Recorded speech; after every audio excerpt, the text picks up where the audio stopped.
അപ്പൊ ഒരു വളരെ യുക്തിഭദ്രമായ കാലോചിതമായ രൂപത്തിൽ ദീൻ എങ്ങനെ പറയണം എന്ന് പഠിപ്പിക്കുന്ന മശായിഖന്മാർ, അള്ളാഹുവിൽ നിന്ന് വിവരം ലഭിക്കുന്ന മഹാന്മാർ, അവരുടെ അനുവാദം അല്ലാണ്ട് അവനാന്റെ ഇഷ്ടപ്രകാരം ഓരോന്നുണ്ട് പറയാ, എന്നിട്ടോ അത് പ്രാക്ടിക്കലാകാൻ പറ്റാതെ കിടന്നിങ്ങനെ വരകുക. അതവിടെ സംഭവിച്ചത്.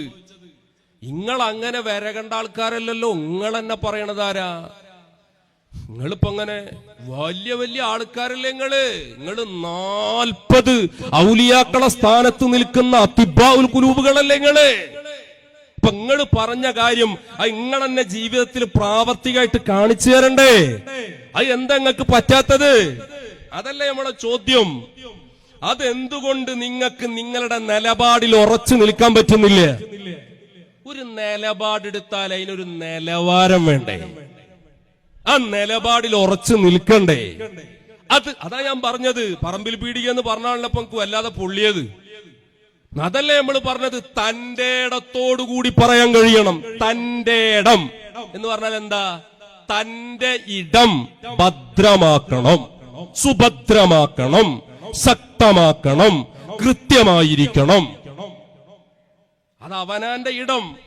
നമ്മൾ ആരോടാ പറയുന്നത്? ആദ്യമായിട്ട് നമ്മൾ ഈ വിഷയമൊക്കെ ക്ലിയർ ചെയ്യേണ്ടത് എവിടെ? അല്ലാഹുവിന്റെ ഖുർആൻ പറഞ്ഞിട്ടുണ്ട്, യാ അയ്യുഹല്ലദീന ആമനൂ ഖൂ അൻഫുസകും വഅഹ്ലീകും. ആരോടാ? നാട്ടുകാരോടല്ല. അപ്പുറത്ത് ഏതെങ്കിലും ആളുകൾ റോട്ടുമ്മൽ ഇറങ്ങിയിട്ട് വ്യായാമം നടത്തുന്നതിന്റെ മതവിധി പറയാൻ ഞങ്ങൾ ഇറങ്ങിയത്? നിങ്ങൾ പറയണ മതവിധിയാണല്ലേ? ഞങ്ങളൊരു കാര്യം പറഞ്ഞേക്കാം. മതവിധിയുടെ പേരിൽ മതവിധി അല്ലാത്തത് പറഞ്ഞാൽ ഞങ്ങൾ ഇടപെട്ടിരിക്കും. മതവിധിയായിരിക്കണം പറയേണ്ടത്. മതവിധിയായിരിക്കണം പറയേണ്ടത്. ഇനി ഞാൻ ചോദിക്കട്ടെ, മതവിധി കുറച്ച് ഞാൻ കണ്ട് ചോദിക്കാണ്ട് നിങ്ങൾക്ക്. ഇവിടെ മതത്തിന്റെ അടിസ്ഥാനപരമായ വിഷയങ്ങളുണ്ട് ഇവിടെ. അത് നിങ്ങൾക്ക് ആർക്കും കണ്ണിൽ പിടിച്ചിട്ടില്ല അല്ലേ? ഞങ്ങൾ വളരെ കൃത്യമായി ചോദിക്കുന്നു. പുറത്ത് അതിന് ഏതെങ്കിലും വ്യായാമ ടീം എന്തെങ്കിലും വ്യായാമം നടത്തി, ആ നടത്തിയ വിഷയത്തെ കുറിച്ചിട്ട് അതിന്റെ വിധി പറയാൻ ഇറങ്ങുക. അതിന്റെ വിധി പറയാൻ ഇറങ്ങണതിന്റെ മുമ്പേ നിങ്ങൾ അതിബ്ബാഉൽ ഖുലൂബല്ലേ? നിങ്ങൾ കാര്യപ്പെട്ട ആൾക്കാരല്ലേ? 40 മുശാവറ അംഗങ്ങൾ ഔലിയാക്കളെ സ്ഥാനത്ത് നിൽക്കുന്നവരല്ലേ? നിങ്ങൾ മാതൃകയാകേണ്ടവരല്ലേ? അപ്പൊ നിങ്ങളെ പറയുമ്പോ എന്ത് ചെയ്യണം? ആദ്യം നിങ്ങളെ പ്രവർത്തിപഥത്തിൽ അത് കൊണ്ടുവന്ന് ആ നിലപാടിൽ ഞങ്ങൾ ഉറച്ചു നിൽക്കുന്നു എന്ന് ബോധ്യപ്പെടുത്തേണ്ട ബാധ്യത നിങ്ങൾക്കില്ലേ? നിങ്ങളെ വാദപ്രകാരം ഞങ്ങളെ ചോദ്യം. ഇത് നിങ്ങളെ സംഭവങ്ങൾ ഒലക്ക വിഴുങ്ങിയിട്ട് ചുക്കുവെള്ളം കുടിച്ചാൽ ദഹിക്കൂല കൂട്ടരെ, ദഹിക്കൂലത്. ഇത് കുറച്ച് ഇടങ്ങറാവും നിങ്ങള്. ഇപ്പൊ നിങ്ങൾക്ക് സമൂഹത്തിൽ നിങ്ങൾ സ്വയം പരിഹാസ്യരായില്ലേ? നിങ്ങളെ പിച്ചി ചെയ്യുന്നുണ്ടല്ലേ? നിങ്ങളെ ജനങ്ങൾ തെരുവിലിട്ടുകൊണ്ട് ചോദ്യം ചെയ്യുന്നുണ്ടല്ലേ? ഇവിടെ തന്തി ചർച്ചയിൽ നിങ്ങളുടെ ഈ കഥയില്ലാത്ത നിലപാടുകളെ കുറിച്ച് ചോദ്യം ചെയ്യുന്നുണ്ടല്ലേ? അതിൽ അങ്ങാടിയിൽ തോറ്റാൽ അമ്മയോട് പരിഭവിച്ചിട്ട് കാര്യമല്ല, ഞങ്ങളെ കുതിര കയറിയിട്ട് കാര്യമല്ല. ഞങ്ങള് പറഞ്ഞ പ്രസംഗം ഒരു ചാനൽ എടുത്തിട്ടാണ്ട് കൊടുക്കുമ്പോഴേക്ക് സുബ്ഹാനല്ലാഹ് ബര മാനവികത അങ്ങനെ പൂത്തുലയല്ലേ? ആ ചാനലിനെതിരെ പൊങ്കാല. അതപ്പതിച്ചു പോയല്ലേ ടീമുകളങ്ങള്. എന്താ നിങ്ങളെ അസഹിഷ്ണുതയുടെ ആഴം? എന്താ നിങ്ങളെ മാനവികത? എന്താ നിങ്ങളെ മനുഷ്യത്വം? എന്താ നിങ്ങളെ സൗഹൃദം? പാലും തേനും ഒഴുകുക. ഇത്രമാത്രം തരം താഴ്ന്ന ആദർശ പാപ്പരത്വം നിങ്ങളെ മുച്ചൂടും കൂടിയില്ലേ, മൂടിയില്ലേ? എന്താ നിങ്ങൾക്ക് മിണ്ടാൻ പറ്റാത്തത്? അപ്പൊ ഞങ്ങൾ വളരെ കൃത്യമായി പറയുന്നു. ആരോട് ആദ്യം പറയേണ്ടത്? ഖൂ അൻഫുസകും, സ്വന്തത്തോട് പറയണം. ഈ കൂടി ചേരലും ഈ കളിയും കാര്യങ്ങളൊക്കെ അന്യ സ്ത്രീ പുരുഷ സങ്കലനം, സ്ത്രീകളും പുരുഷന്മാരും തമ്മിൽ കൂടിച്ചേരൽ, ഇടകലരൽ, അത് നിഷിദ്ധമാണ്. നിങ്ങൾ മതവിധിയാണല്ലോ, നിങ്ങളെ ഭാഷയിലാ പറയണത്. അങ്ങനെ നിങ്ങളൊരു നിലപാടെടുക്കുമ്പോ ആ നിലപാടിൽ നിങ്ങൾ ഉറച്ചിക്കണ്ടേ? ഇവിടെ പലരും ചോദിക്കുക, എന്താ കാന്തപുരം എ പി അബൂബക്കർ മുസ്ലിയാർ അത് പറഞ്ഞപ്പോ ഇവിടെ മുജാഹിദുകൾ പിന്തുണച്ചില്ലേ, മറ്റവർ പിന്തുണച്ചില്ലേ? പിന്തുണക്കണല്ലോ. കാരണം നിലപാടില്ലാത്ത ടീമുകളൊക്കെ ആ രൂപത്തിൽ തന്നെയാണല്ലോ. നിങ്ങൾക്ക് യോജിച്ചാലേ നിങ്ങളിൽ കൂടാൻ പറ്റുള്ളൂ. അപ്പൊ ആര് പറഞ്ഞോട്ടോ ഇവിടെ? ആര് പറഞ്ഞാലും ശരി, ഞങ്ങളെ സംബന്ധിച്ചിടത്തോളം ഞങ്ങൾക്ക് ഇതിൽ കൃത്യമായ ഞങ്ങളെ ചോദ്യത്തിന്റെ മർമ്മം എവിടെയെന്നറിയോ നിങ്ങള്? ഇങ്ങനെ ഈ അന്യ സ്ത്രീ പുരുഷന്മാർ ഇടകലർന്നുകൊണ്ടുള്ള വിഷയത്തിൽ നിങ്ങളൊരു നിലപാട് പറയുമ്പോ ആ നിലപാട് നിങ്ങൾ ഉറച്ചു നിൽക്കണ്ടേ? ആദ്യം നിങ്ങളെ വീട് വൃത്തിയാക്കണ്ടേ? അതാ ഞങ്ങളെ ചോദ്യം. നിങ്ങൾ ചെയ്തിക്കണോ? ഈ പറയുന്ന ഈ പ്രസ്താവന ഇറക്കിയ AP വിഭാഗം സമസ്തയുടെ ആസ്ഥാന മന്ദിരമല്ലേ കോഴിക്കോട് മർക്കസ് സഖാഫത്തി സുന്നിയ കാരന്തൂർ മർക്കസ്? ആ മർക്കസിന്റെ ക്യാമ്പസിൽ വെച്ച്, ഏത് മർക്കസ്?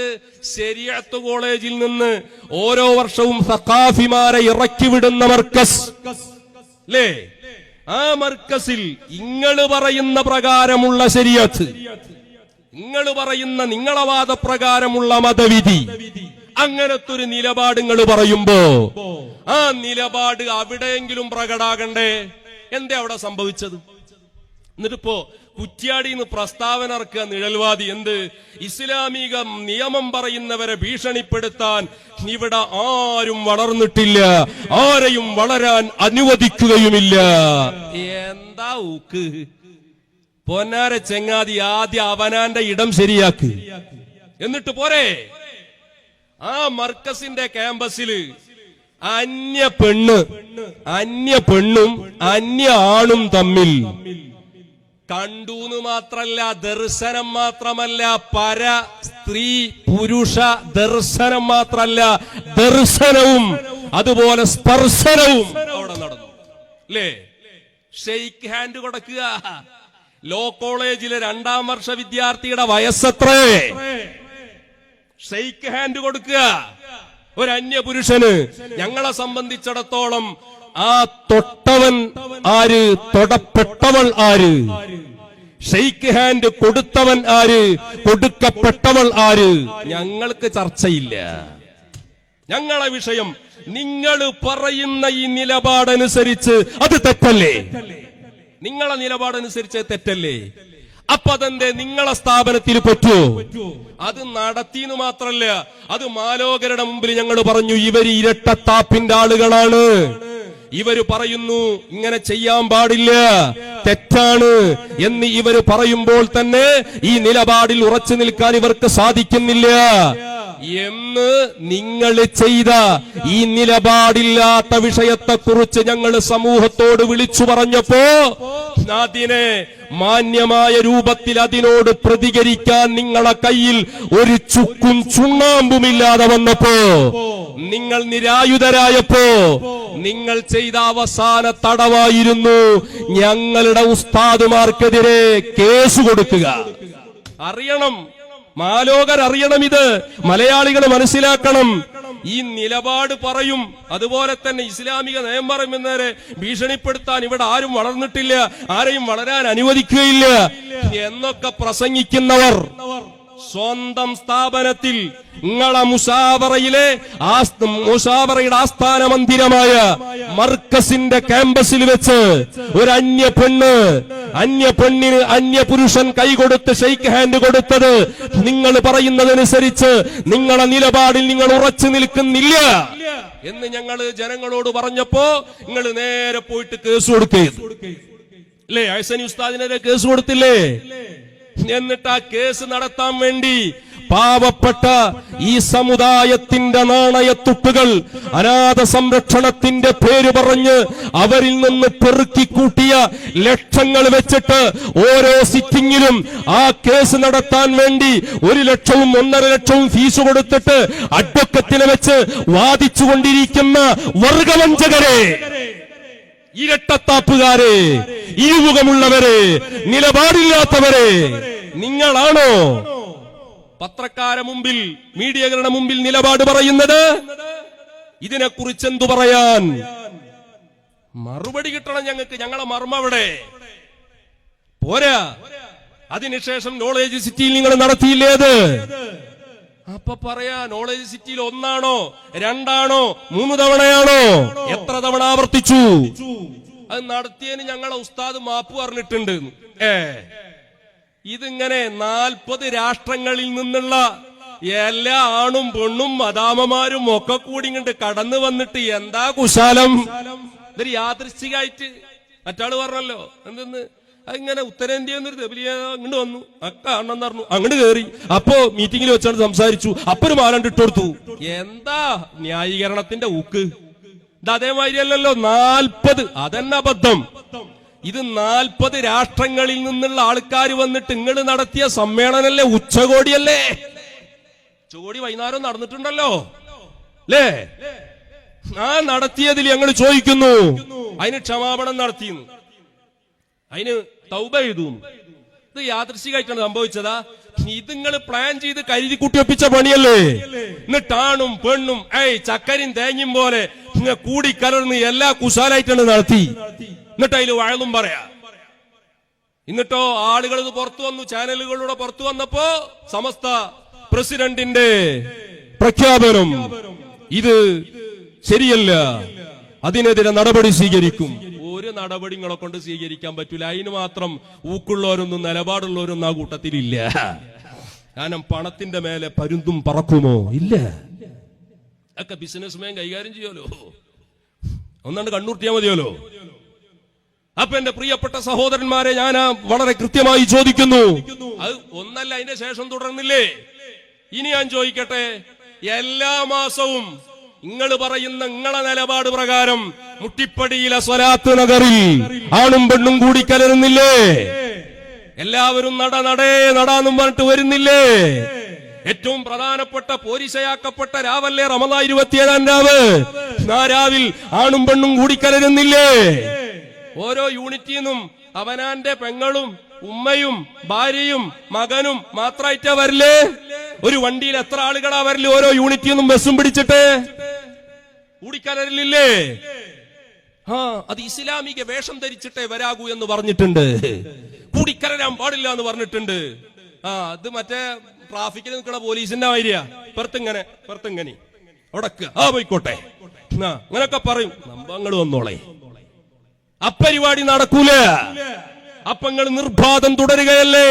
ഇനി ഞാൻ ചോദിക്കട്ടെ, ഇവിടെ സമസ്ത കേരള സുന്നി യുവജന സംഘം SYS അല്ലേ, ചാപ്പനങ്ങാടി ബാപ്പു മുസ്ലിയാർ പ്രസിഡന്റ് പദവിയിലിരുന്ന SYS, EK അസം മുസ്ലിയാർ പ്രസിഡന്റായ SYS, ആ SYSന്റെ സമ്മേളനം നടന്നു തൃശൂരിൽ വെച്ച്. പ്ലാറ്റിനം ഇയർ ഞങ്ങളതിലുള്ള സമയത്ത് 60-ാം വാർഷികം വരെ ഞങ്ങളതിലുണ്ട്. അന്നൊന്നുമില്ലാത്തൊരു തോന്നിവാസങ്ങൾ നടത്തിയില്ലേ? എന്റെ നാടായ തൃശൂർ ജില്ലയിൽ ആമ്പല്ലൂരിൽ വെച്ച് നിങ്ങൾ 27, 28, 29 തീയതികളിൽ സമ്മേളനം നടത്തി. പിന്നീട് ഇന്റർനാഷണൽ ബിസിനസ്മാന്റെ പ്രത്യേകമായ ക്ഷണം വരുന്നു. എന്താ വരുന്ന ക്ഷണം? അനൗൺസ്മെന്റ് വരികയാ. വന്ന അനൗൺസ്മെന്റ് എന്താ? 26-ാം തീയതി നമ്മൾ ഒരു ആത്മീയ സമ്മേളനം നടത്താൻ തീരുമാനിച്ചിട്ടുണ്ട്. അതിന് നമ്മുടെ കുടുംബത്തിലെ സ്ത്രീകളെയും കുട്ടികളെയും എല്ലാവരെയും ഒരുമിച്ച് കൂട്ടി കൊണ്ടുവരണം. എല്ലാവരെയും ഒരുമിച്ച് കൂട്ടിക്കൊണ്ടുവരണം. ചോദിക്കട്ടെ, സുന്നികളുടെ സമ്മേളനത്തിൽ, അഹ്ലുസുന്നയുടെ സമ്മേളനത്തിൽ, SYSന്റെ സമ്മേളനത്തിൽ നാളിതുവരെയായി ഈ പ്രവണതയുണ്ടോ? അപ്പൊ അവിടെ നിങ്ങൾക്ക് കൂടിക്കലരാ. അത് ഞങ്ങൾ പെണ്ണുങ്ങൾക്ക് വേറെ ആണുങ്ങൾക്ക് വേറെ. ചോദിക്കട്ടോ, എങ്ങനെ നിങ്ങൾ ബസ് വിളിച്ചിട്ട് വരല്? ആ ബസ്സില് മഹറമായ ആളുകൾ മാത്രമേ ഉണ്ടാകാറുള്ളൂ. അപ്പൊ അവിടെ കൂടിക്കലരിൽ പറ്റുമോ? മറുപടി പറയണം. നിങ്ങൾ സമൂഹത്തിന്റെ മുമ്പിൽ മതനിയമം പറയാനും പറഞ്ഞിട്ട് ഞെളിഞ്ഞിരുന്നിട്ട് ചാനലുകളിൽ ആളായാ പോരാ. മറുപടി കിട്ടണം ഇതിന്. ഇങ്ങക്ക് ഇതൊക്കെ പറ്റും അല്ലേ? നിങ്ങൾ നിർബാധം തുടരുകയല്ലേ? എപ്പോഴും തുടരല്ലേ? ഇപ്പോഴും എല്ലാ മാസവും മഅദിനിലേക്ക് വരികയല്ലേ? ഇതിപ്പോ തന്നെ മിറാജ് സംഗമം വരാൻ പോവാ. ആശൂറാ താസുആന്റെ സംഗമം കഴിഞ്ഞു. ബദരീങ്ങളാണ്ടിന് പ്രത്യേകമായ പിരിവ്. ഒക്കെ വേണം നമുക്കും പണം. ദീപസ്തംഭം മഹാശ്ചര്യം, നമുക്കും വേണം പണം. അതല്ലേ നിങ്ങക്ക്? അപ്പങ്ങളെ നിലപാടെവിടെ? നിങ്ങളെ മതനിയമം എവിടെ? ഇത് ഞങ്ങളെ ന്യായമായ ചോദ്യല്ലേ? അതിന് എല്ലാവരും ഞങ്ങളെ ഉസ്താദിനെ പിന്തുണച്ചു. സ്വന്തം ശിഷ്യൻ മാത്രം പ്രതികൂലമായി പ്രതികരിച്ചു. എടോ, ഞങ്ങൾക്കിവിടെ അള്ളാഹുവിന്റെ ദീനിനെതിരെ നിങ്ങൾ ഈ കാട്ടിക്കൂട്ടുന്ന കോപ്രായങ്ങൾ കണ്ടിരിക്കാൻ ഞങ്ങളെ കൊണ്ട് കഴിയില്ല. അൽ ഹഖ്ഖു അഹഖ്ഖു അൻ യുത്തബഅ. അപ്പുറത്താര്? ഇവിടെ നോട്ടമില്ല. സത്യം സത്യമായി പറയണം. ഹഖിനാണ് ഇവിടെ പ്രാധാന്യം, ഹഖിനാണ് പ്രാമുഖ്യം. അതല്ലേ ഇവിടെ അഹ്ലുസുന്നയുടെ ഉലമാ പഠിപ്പിച്ചത്? അറിയാമല്ലോ സുഹൃത്തുക്കളെ. അതുകൊണ്ട് അപ്പുറത്തുള്ളത് ഉസ്താദാണോ മറ്റോരാണോ നോട്ടല്ലവിടെ. കൃത്യമായി ഞങ്ങൾ ചോദിക്കുന്നു. പറയുന്നത്